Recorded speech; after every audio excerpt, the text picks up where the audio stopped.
Oh, yeah.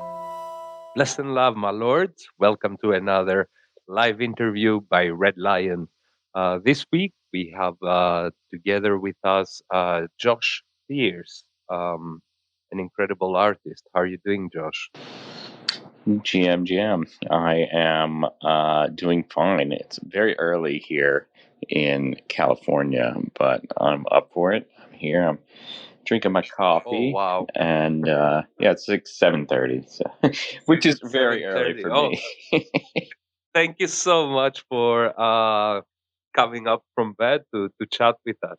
No, I We'll I keep it light. I should have said first, thank you for having me and for wanting to chat with me. I've listened to a couple episodes, and you guys really do a great job. And yeah, thanks for inviting me. This is cool. Thank, thank you, man. Thank you. Let's get right into it. You have been an artist for a while, but let's break the ice and get everybody into the story of your origins and how you started with art and consequently with crypto. Sure. Yeah, I'd love to talk about that.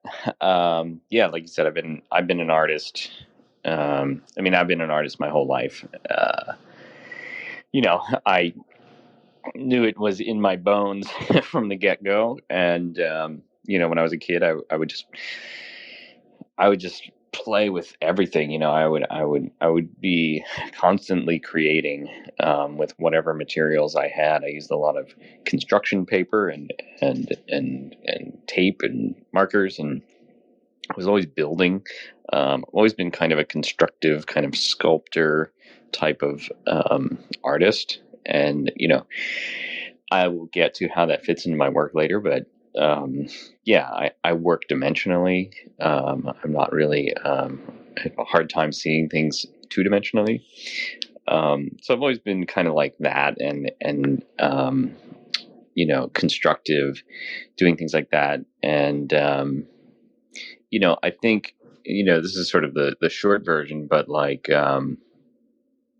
yeah, I got into art as a teenager, and I'll talk maybe more about that later. But I got into motion graphics and graphic design and animation, um, and decided that that was going to kind of be my career path.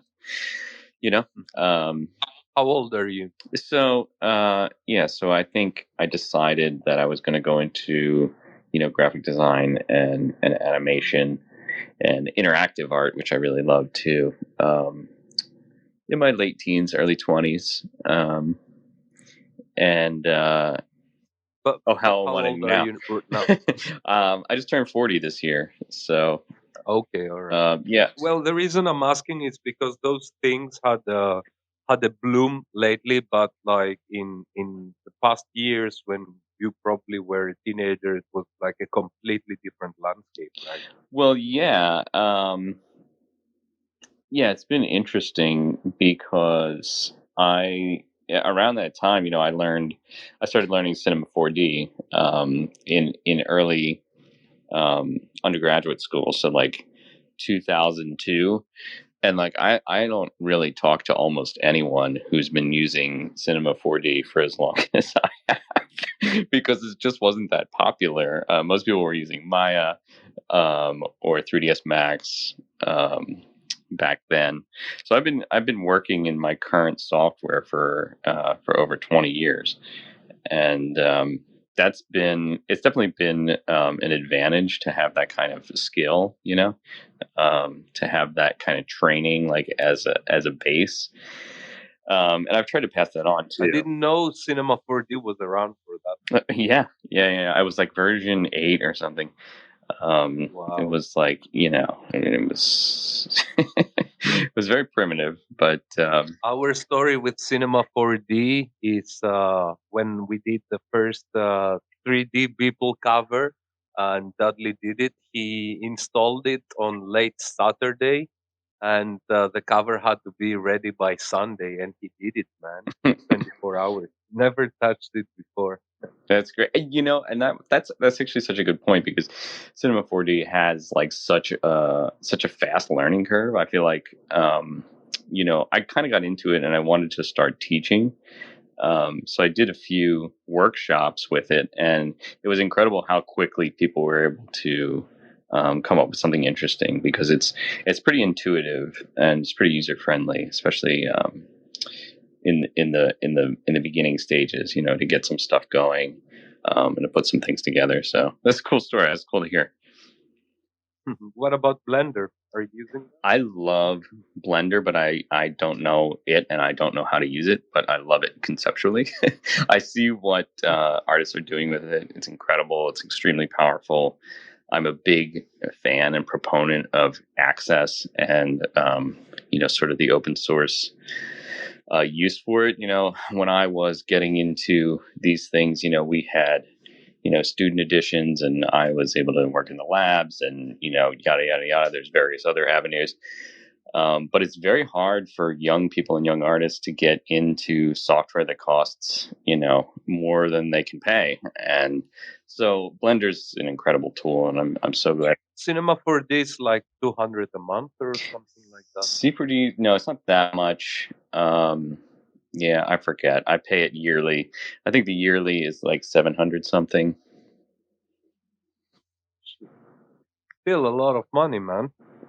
Yeah, and if you're just trying to learn art, that's a big investment. And I think it's really cool that Blender is accessible. I mean, that's a big investment if you're here in the U.S. But like, there's places in the world where $700 is like, It's a lot of money. Yeah. Yeah, a lot of money. And I'm all for putting tools in creators' hands. These tools should be available to everyone.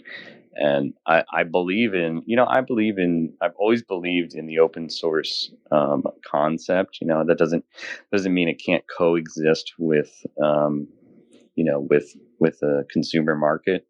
But allowing artists to be able to have access to tools to create, I think, is critical. Well, very interesting you said that because we see a turn into open source, and like I don't know if on hindsight it's inevitable that everything should be at some degree or up to some point open source so people can actually improve it much faster than the company that owns it. We see Twitter doing something like that. Not completely open source, but like a good chunk of it. And I don't know if others will follow. There's a lot of commercially viable projects and products that are also open source. I think Ledger is open source, right? Oh, is it? Yeah. That's pretty cool. Either Trezor or Ledger, one of the two is open source. I confused them now. Yeah, So I apologies wouldn't if I said the wrong one. I wouldn't be surprised. Given the mentality of Web3. But yeah, I mean, I've always felt like, why compete when we can work together? Do you What does think it's going this way, like collectively, like more and more projects and Well, I certainly giants? hope so. I don't. I don't know. I think it's going both directions at the same time. I think things are improving and getting worse simultaneously on a global scale. There's a lot of incredible things happening, and there's a lot of the old ways, and there's a lot of entrenchment. I've always felt like, what you know what can we do better through cooperation that the competition um, doesn't allow for. If we're all on the same team, we can do twice as much than if we're all competing with each other. That doesn't mean there isn't a place for competition um, in innovation, but like you said, I think projects like the ones you mentioned, are ultimately going to benefit more from like community integration, community cooperation. than from, you know, competing with each other, because competition doesn't necessarily bring out the best features. Mm, It brings out the features that reward, the owners the most, and they may not necessarily be the best features for the users. yeah, exactly. As, as you said, it feels at time two steps forward, one step backward. Yes. But we will get there. So how did you find crypto? Yeah, so I got interested in crypto probably in 2016. And I had a friend who was um she was like really trying to get me to buy Bitcoin, and I was like, nah, no thanks. But I found it really interesting that there was that there was this new technology that, because I've kind of always been interested in computer science and programming, and the way that computers work, and I build my own machines, and I'm not like super tech savvy, but like conceptually I think it's very interesting. And so to see like someone programming something that basically goes counter to what computers are designed to do, essentially, to make infinite copies of the same thing. um, I thought that was really interesting that they could create unique tokens. And I wanted to see where the technology went. So, like 2017, um, when ETH started really coming onto the scene, I got invested in it, and actually bought some crypto and put it away, for the long haul, and still haven't touched it from that original the original stash. And then you know But no, you when didn't. You didn't go into NFTs, what's that? but you didn't go into NFTs at the time, like crypto kitties, crypto punk. No, I didn't get into NFTs until um, was fall 2020. Nifty Gateway and Beeple first coming out with like my online presence with my art has always kind of centered around the 3D community, Instagram, and Beeple. Beeple was kind of you know the marker for me getting into NFTs, because we're all kind of in this 3D community with Cinema 4D, um, and we all kind of follow each other and watch what projects we're all doing. And so I saw this happening, and the Nifty Gateway reached out to me, and they said, hey, we're doing this NFT thing, and like, oh, okay, you know this is pretty interesting, because it solves kind of a problem that digital artists have been facing for a long time, which is that it's impossible to collect our work, because there's no way to have an individual original, aside from doing, physical prints. Solve There the isn't any problem. way for a person to own us, to own our work. So I'm sorry. Yeah. Uh, yeah, for sure. It solves the problem. Yeah, so it found the perfect fit for you guys. Yeah, Uh, exactly. Um, you so mentioned that you were in the community with those 3D artists and people and all of that. Well, at the time, it wasn't as big as it is now, and I was wrong about like that big people sale. I would think it doesn't really matter, but I would say more than 60% of the people that we chat to, that was the catalyst that pushed them to join NFTs. So I was definitely wrong about that. And also there is I would classify two versions of artists. People who were interested in crypto, and then they found NFTs and they were like, okay, so now I can use that. And people who were really not interested in crypto, but since they found NFTs, are, because now it enables them to join this market. Yeah, no, that's a good way to kind of classify it. I mean, I think crypto is now gotten to the point where it's undeniable, and to be interested in it or to not be interested in it is irrelevant. You know, it's here. It's kind of like, it's just a part of digital culture. You know, that's now worldwide. So,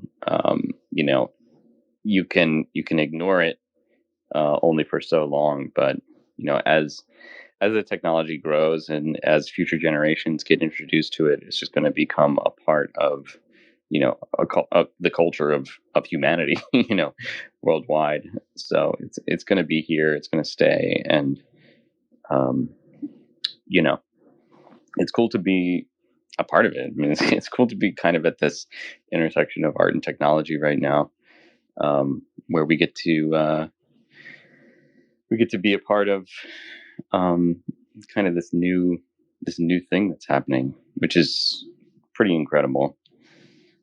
Um, so how how would you describe that you go about your process for creating an artwork or a collection, and what are the things that you think about and before you bring stuff to life?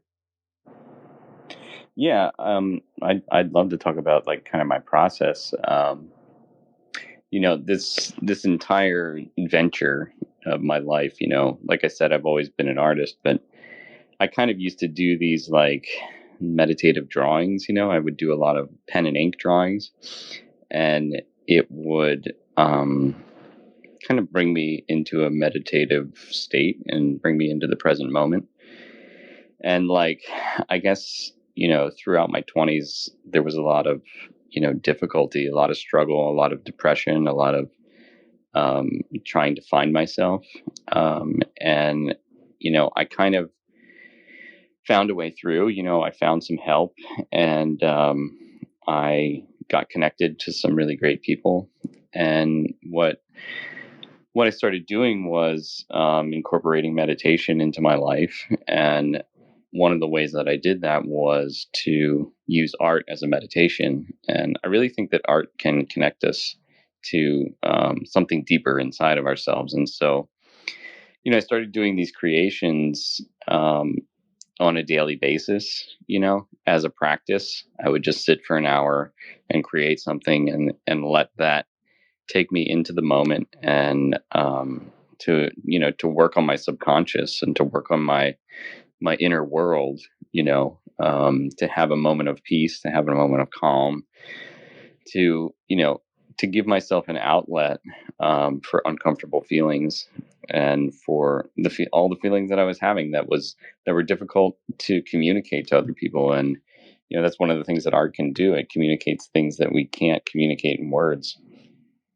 So I was doing these things and kind of posting them every day to Instagram. And what ended up happening was um, that sort of peace, that I was getting as a result of doing the art started working its way into the work itself. So the work became kind of calming and peaceful, because I was experiencing a sense of calm and peace as I was creating them. And then that got carried into the people who were looking at it, and they would say to me, your work gives me a sense of peace and a sense of calm, and I come to your Instagram page every day, and I see your work every day, and it helps me. And that to me was like the moment that I realized that I was onto something bigger than my own practice or my own art, was the ability to kind of communicate to other people, a message of optimism, hope, peace, serenity, calm, and kind of just 1 second of unplugging from the mania of the fast pace of life, so that we can kind of have this pause in your day, on your timeline, on your scroll. You can see a piece of art that brings you back to center, you know. So when I create, to answer your question about process, um, it's from that place. It's from the place of calm. I don't really listen to like music. Sometimes I'll have like soundscapes, and that helps me like get into a place of peace. But I like to hear the birds, and I like to be really still. And the one quote that I always love is that the work kind of teaches you how to do it. The work teaches you what it is as it unfolds. You just Yeah. kind of sit with it, and it becomes what it is. And then just kind of doing that over and over and over and over and over again. I have, probably, I think I have over 1,000 pieces on my Instagram now, from the last 5 years. And just iterating over and over and over again, the style grows into what it is, and it becomes, it becomes unique, and it certainly has a signature that's all my own. And I love that I can share that with people. I love that I can share that with the world, and that I get messages from people that are that say like, I had this dream about my relative who passed away last year, my father, or whatever it is, and they were this beam of light, and I saw them, and then I woke up today and I looked on my timeline, and there was my dream, like, and I saw it, and it was your piece of art, and I'm like, this is crazy, like this has happened over and over and over. So it's clear to me that like there's a connection with something bigger, and that something about the work that I'm doing is connecting with people in a way that I don't really have control over, and I don't really want to have control over. I want to let it speak for itself, and be what it is.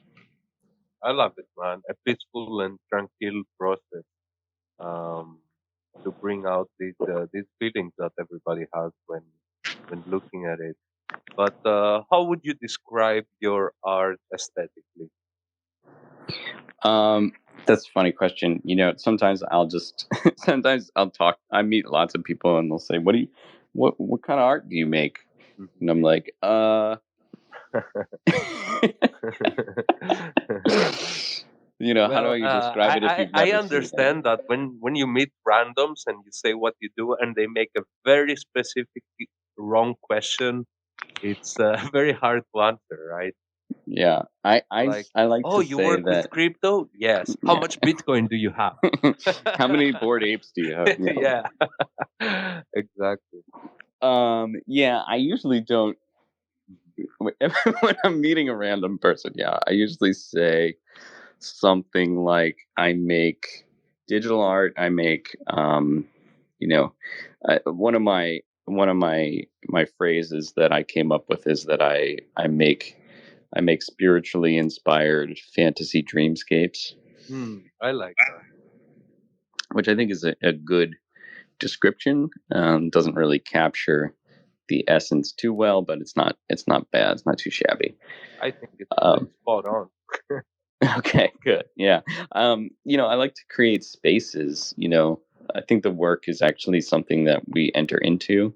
You know, almost like a relationship, but it's like a space, and to me that makes sense because what I generally create is environmental, art, and the subject matter is kind of um, almost irrelevant. It's about experiencing the work as if it were a space, and so um, that that kind of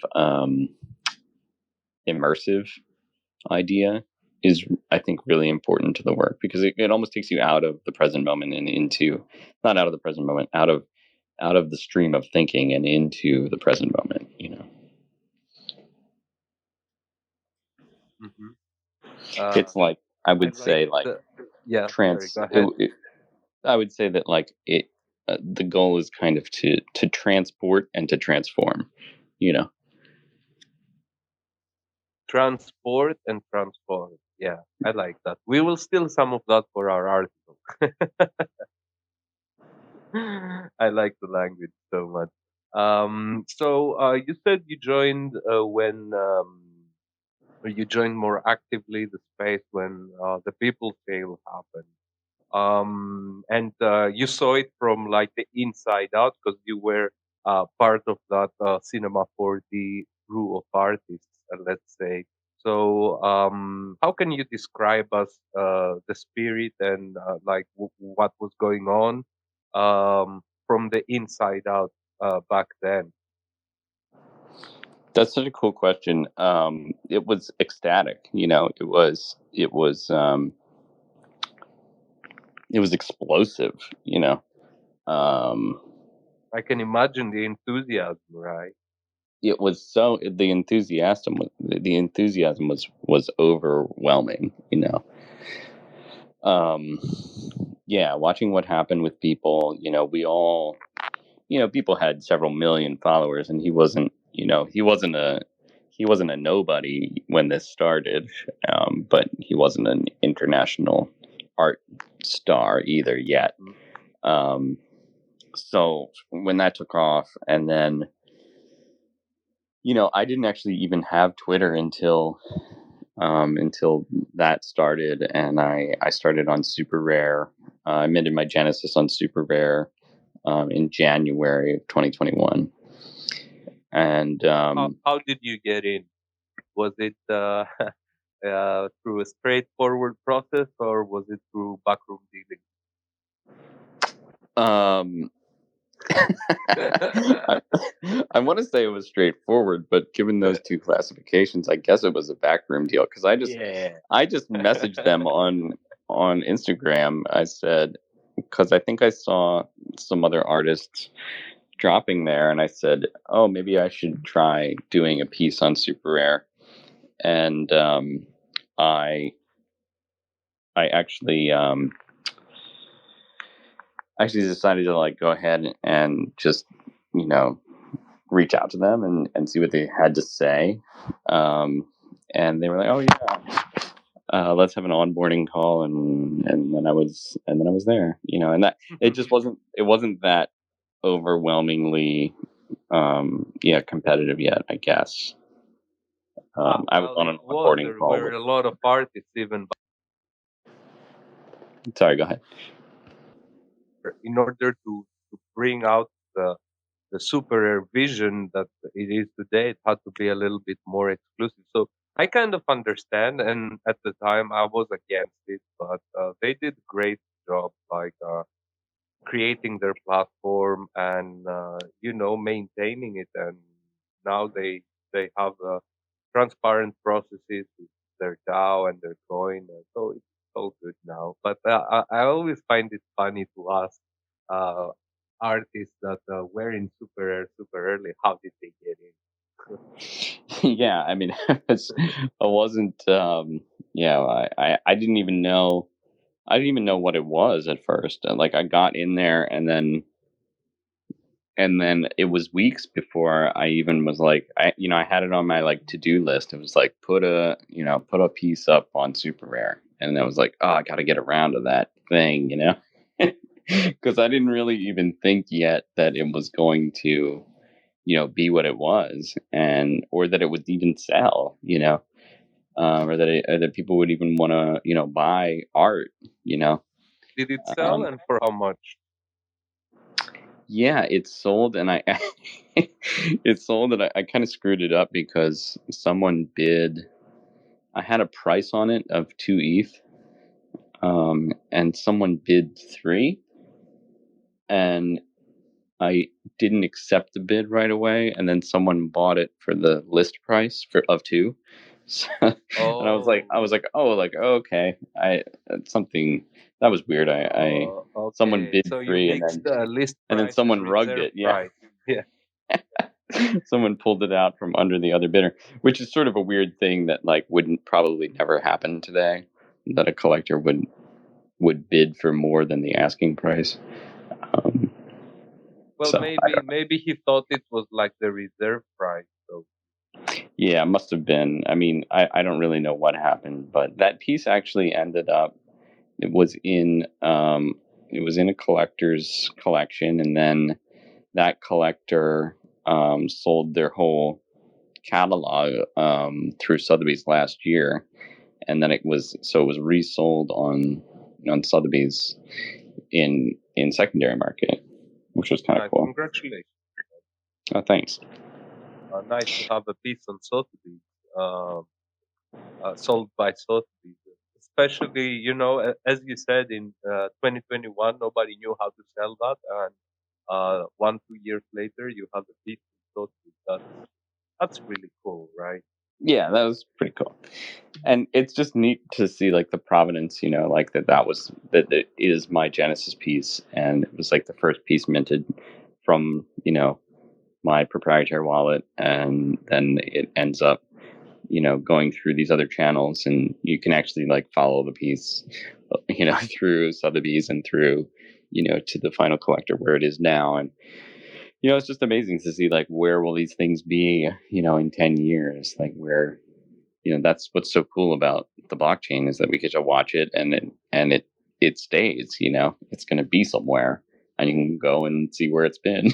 you know What other collections you have besides Super yeah, so after I started on Super Rare, I dropped on Nifty Gateway in like March 2021.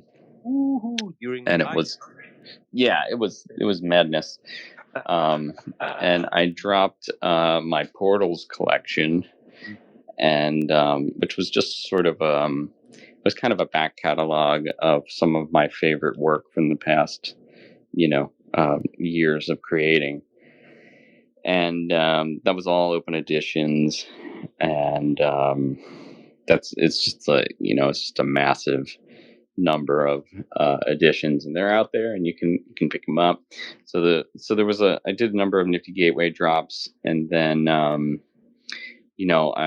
continue to release one-of-ones. There's a lot of work out there. I've worked with Artifacts Project. I've worked with Time. I've worked with.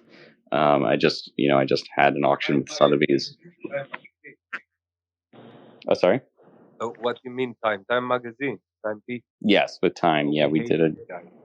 Oh, do you? Of course. Don't mention them. It's like Voldemort. Oh, they're Voldemort. Okay. Yeah. All right. Sorry. Go ahead. Well, it was a fun project. But yeah, so got all those collections. I did an awesome drop last year with Transient Labs. Those guys are great. We did a dynamic NFT that shows real time weather in your specific location. What the fuck? Really? Yeah. That's Yeah. so cool.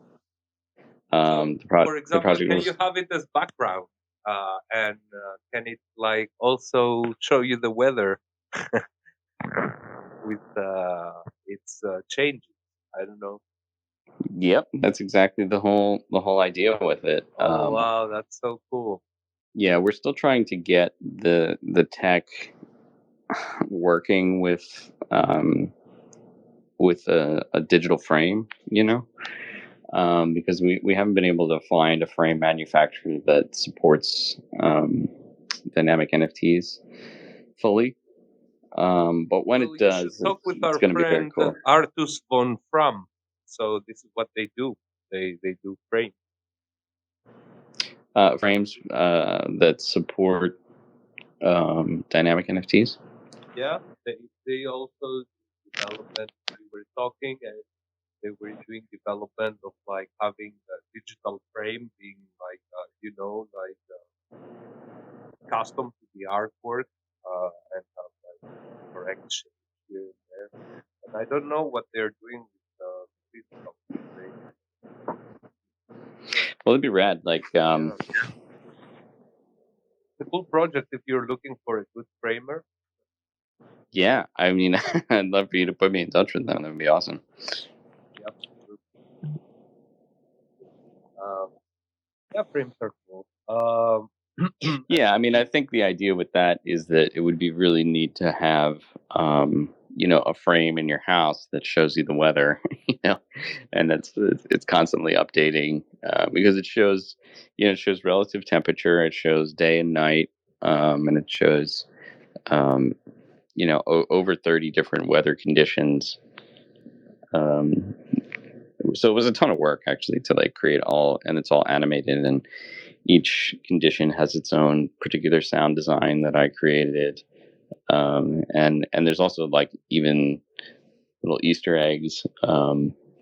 Like there's a rainbow that comes out only when the conditions are just right, and there's also some, there's like a lunar and solar eclipse that show up on certain days.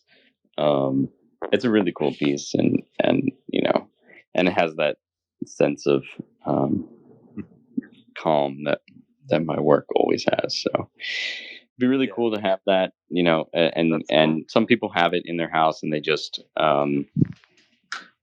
they just pick their favorite weather and leave it on that. But that's kind of lame. Yeah,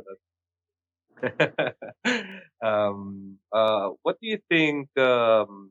What are you looking forward in 2023, and how do you think this whole depression about NFTs is going to play out? Honestly, I think it's good to have a cleansing. Um, Honestly, I'm really never was too much of a fan of um, the the the maddeningly prolific PFP collections, and there was Mm. every day there was another, pudgy gator or whatever it is. All that stuff is, it's kind of funny. Like the last month, the way the shitcoin, mania has gripped the space, and it's almost like the pulling the mask off, of the PFP stuff and showing like what it really was all about, which is like pump and dump. It's like just grab, make money, and get out. And it's not about art. It's just about Profit. it's about, yeah, it's gambling. It's it's going to the racetrack and gambling. Hmm. And investment is not gambling, but that's neither here nor there. I mean, the point is that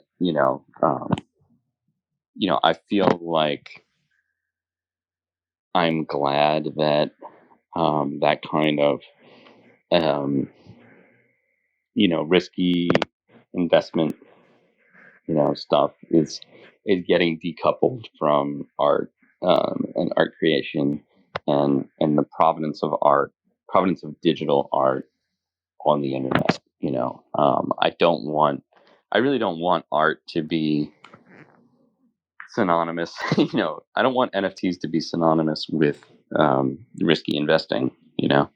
Like that's not what I want. I want.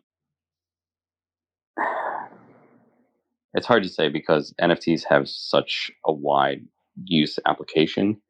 But on the one hand, I just don't want people to think of NFTs and to think of um, getting scammed. You know, because that's Yeah. what most people think at this point. Mm. You Yeah. know, you Yeah. turn That's on Stephen unfortunate. Colbert or whoever, and it's like, you know, the only time they talk about NFTs is like to bring up another scam. You Yeah, but know, that's the case with new technologies. It used to be like that with the internet. People will tell you, "Oh, don't put your real name and address when you make your email. Don't buy stuff off the internet.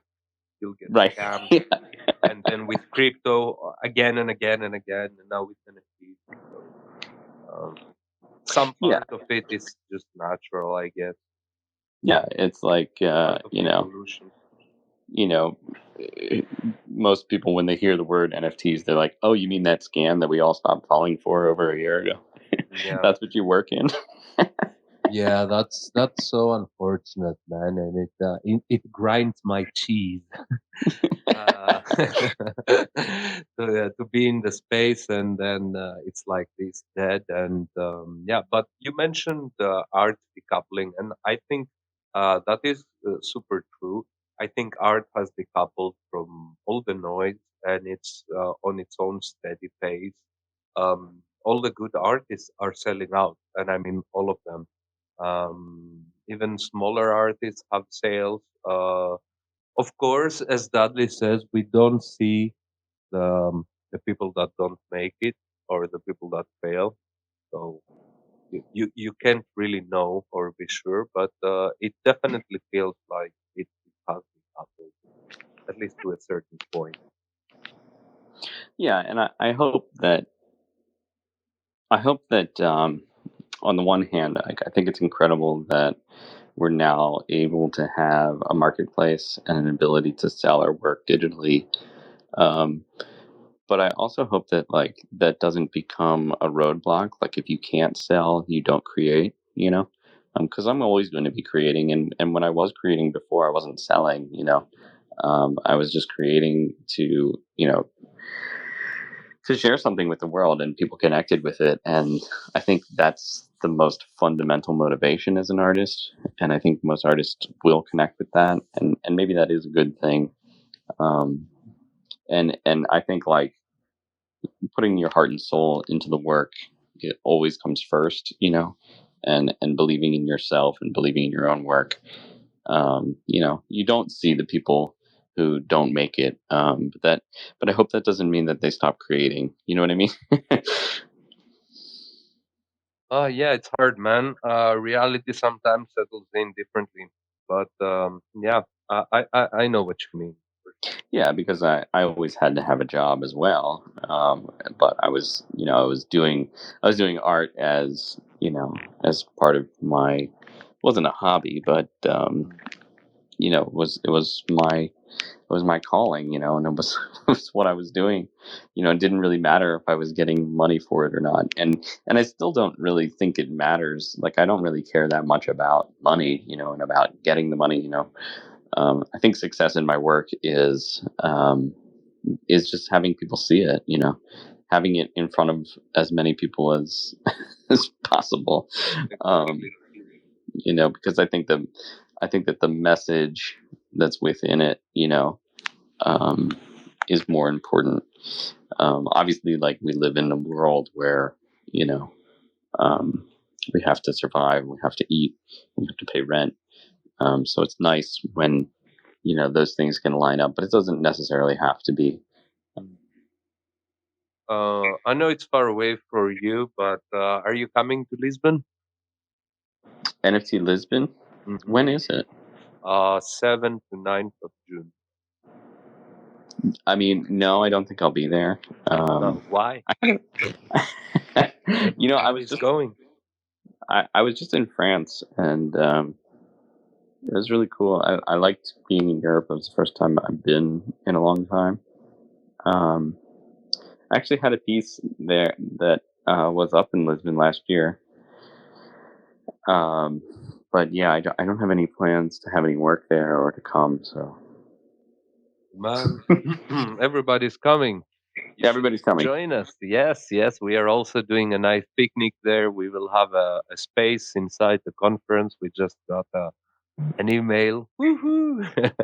Hell yeah! So we are super excited. Yeah, yeah, yeah. So you said it's in July? June Oh, June. What was the dates again? 7 to 9. 7 to 9. Yeah. Yeah, Well, and that's not that if far you away. haven't been to Portugal, I super recommend it, man. Like completely different experience than France, but if you like Europe, oh, you're gonna love it. That sounds awesome. Hmm.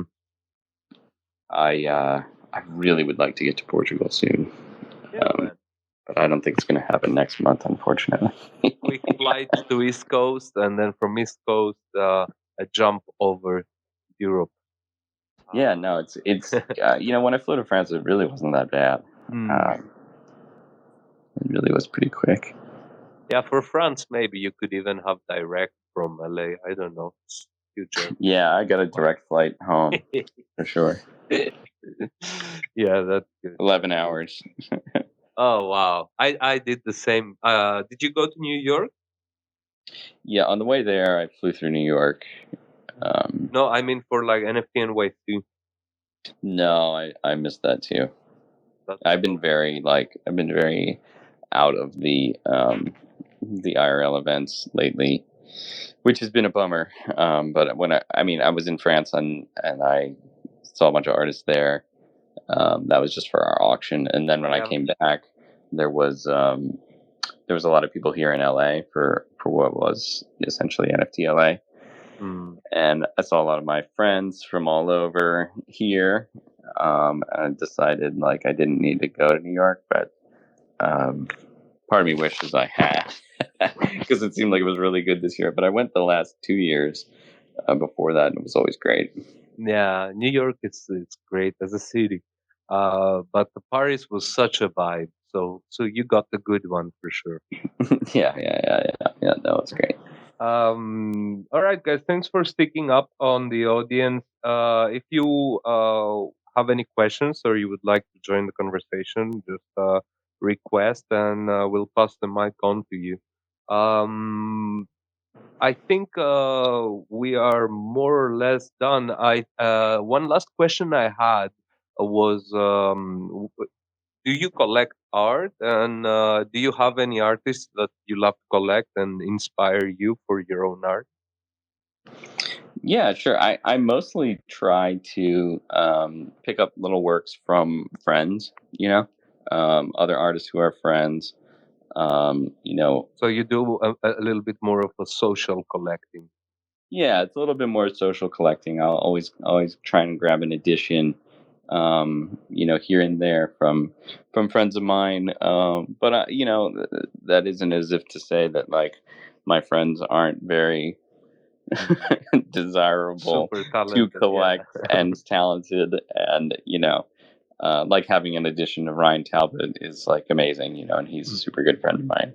And having editions from Billy Raisty and like Adam Tastic and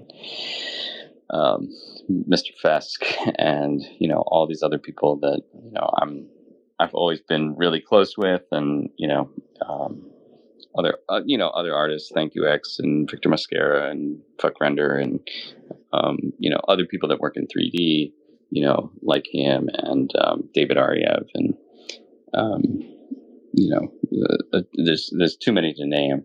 But anybody who's a friend, I'll see if there's a piece I can grab, and I'll try and grab it. I think it's super great to support each other that way.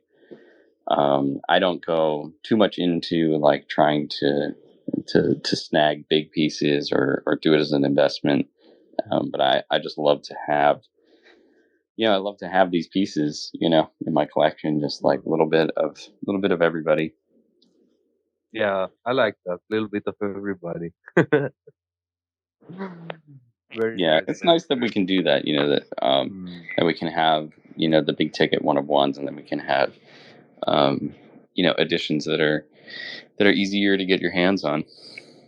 Yeah, for sure.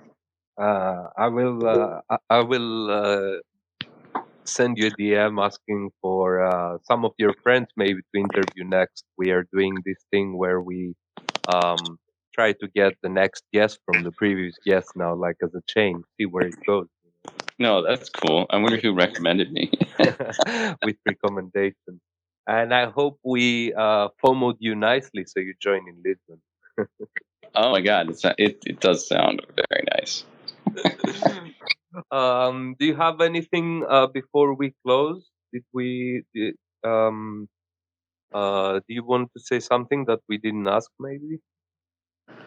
No, I don't think so. I just want to say thank you for having me on. I think stuff like this is super important. I think it's incredible that we kind of get to do this from the ground up, and I can't imagine what it's going to look like looking back 10 years. Um, you know, laying the groundwork of this whole community that we're doing right now. So I'm just super grateful to be a part of it. And, I just hope that, one thing that I might say has an effect of making someone's day. That's all I want, to be a positive influence on the world. So, yeah, that's all. Amazing. Thanks. Well, thank you so much for coming, man. I will invite you again to the podcast later on this year. as we usually do. Check with you where you're in life, what you're up to at the time, right? That sounds fantastic. I'd love to do it again. Fantastic. All right. So thanks everyone for listening. Gazette 139 is up for mint 0.01, and you get an amazing art drop by our Samba exhibition from Filtered Art. Check Filtered Art. It's discoverability platform.